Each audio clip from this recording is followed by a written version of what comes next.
ado, our next professor is Dr. Fischer.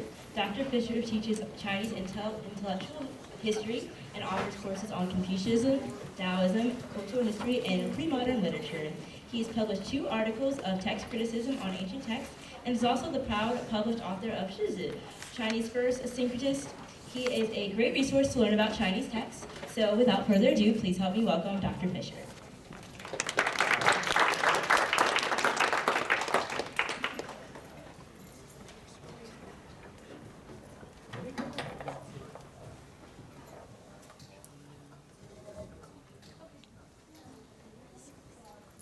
So I guess there's about 20 of you here, or there was about 20 of you here.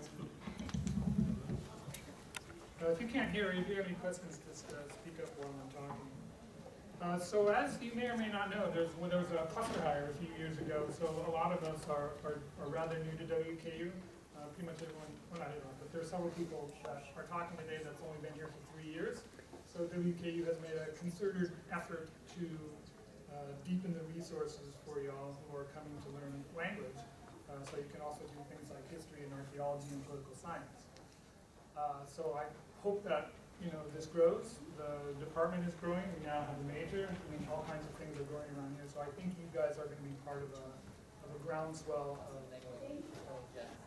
interest in China. The thing that I do in particular, I'm in the philosophy and religion department. The religion side pays my salary, although I'm really more on the philosophy side because I don't really do religion. I teach Confucianism and Taoism.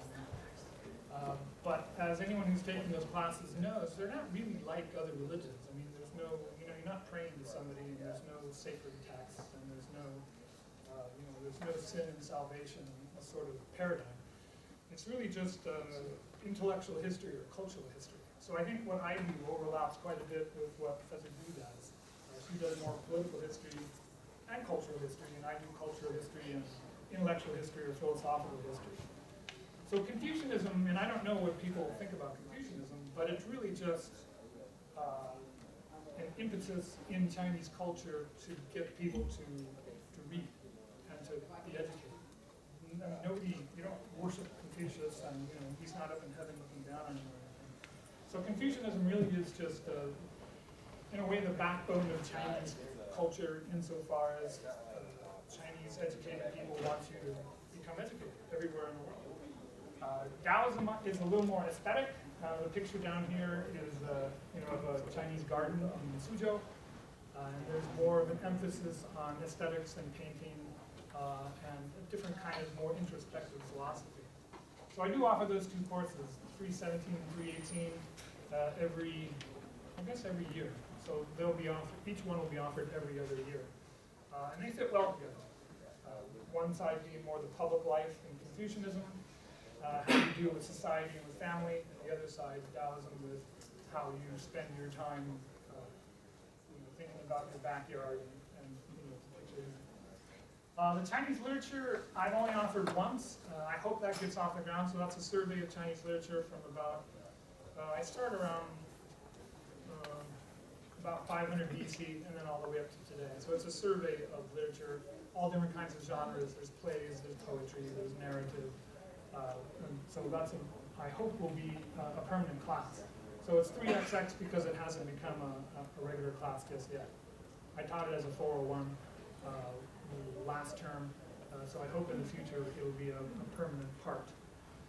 I also teach sometimes classical Chinese, Wen. So if you're interested in the Fan Tzu, if you're learning Jian Tzu right now, which you probably are in class, then I'd be happy to do a writer with any one of these classes. If there's enough interest and there's 2 or 3 students who want to do readings in Chinese, particularly students who are interested in classical Chinese, then I'd be happy to do that. I've done that once before. Other things, Professor Samuel started the ARC, the Asian Cultures and Religions program, I think 3 years ago, so right about when I came. And so we want to create some freshman level introduction to Chinese culture classes. So we haven't done it yet, but be on the lookout for it. It should be around within a year. It may be China or it may be East Asia. I don't think we've decided yet. But that'll be a freshman level introduction to all kinds of things, to text and to poetry, to gardens, to food, to music, all sorts of cultural aspects of China.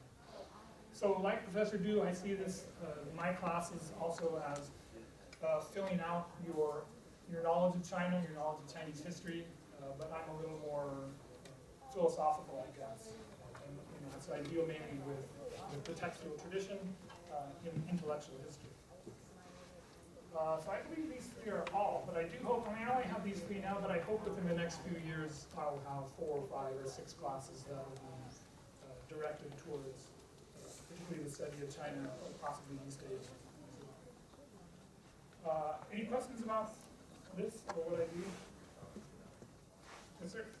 Well, first, does anyone have questions about the classes? Yeah, these are all online. I mean, if you want to find out descriptions and the readings for these, you can go online and find descriptions and syllabi from the past. But I don't think so. Could you comment about possible overlap between the philosopher Aristotle and Confucius? Because I believe they were both very prominent philosophers, one in the West and one in the East. I guess Confucius didn't emphasize natural science, but Aristotle tried to cover many things, and part of it also, I think, was on the order of society, and that, Aristotle wrote also about ethics. So do you have any comments about possible overlap between Aristotle and Confucius? I think the biggest one is probably Aristotle's unmoved mover and Confucius's heaven. Right? So they both have this idea of how did everything start, which, in Christianity there's Yahweh, the creator God, who, at the beginning of Genesis creates everything. For both Confucius and Aristotle, they thought there had to have been something that got the ball rolling, didn't know what it was, didn't really have a name for it. So Aristotle has this unmoved mover, and Confucius had this idea, this vague idea of heaven, which I'm not 100% sure, but it was probably an idea of, the stars in the sky are dead ancestors. So going all the way back to, the very first ancestor, which would be the pole star in the sky, around which all the other stars moved. And then the other ancestors, the kings of the Shang Dynasty and Zhou Dynasty, when they died, the kings died, they would go up and become stars in heaven. So the heavens was really this vague power that kept things the way they were going. It was both physical and moral as well. But since they didn't have prophets and they didn't have scriptures, finding out exactly what this heaven wanted was an open question. And Aristotle as well. Nobody worships the unmoved mover in Aristotle. It's just this thing like the deist God that starts things, and that is in some way responsible for the physical laws of the universe. And I think Aristotle and Confucius was also very, in a sense, materialist. I mean, they didn't have angels and devils and ghosts and things like that were behind things the way the Western philosophy did. Well, my understanding of Aristotle is that he believed in a physical realm and a metaphysical realm. I'm wondering if Confucius also, in this realm of the dome of the stars, some of whom are inhabited by ancestors, if that would be sort of like the metaphysical realm for Confucius. I haven't read them in a while. I thought that was Plato. I thought Plato had his metaphysical realm of forms and then the things. Okay, Plato. Yeah. And I thought Plato wanted to say that these are necessarily together. And that's going to be in later Neo-Confucianism. So Zhu Xi around 1200 is going to say that there's principle and qi, the sort of stuff that everything's made of. And that those two things are everything, the chair and the everything in all. Principle and qi together. So that's very much like Aristotelian. He insisted that Plato's forms didn't exist on their own. They had to be instantiated in actual physical things. Interesting. Great. If we have other questions, we can ask those questions at the end. We still have 4 more professors to go. Thank you.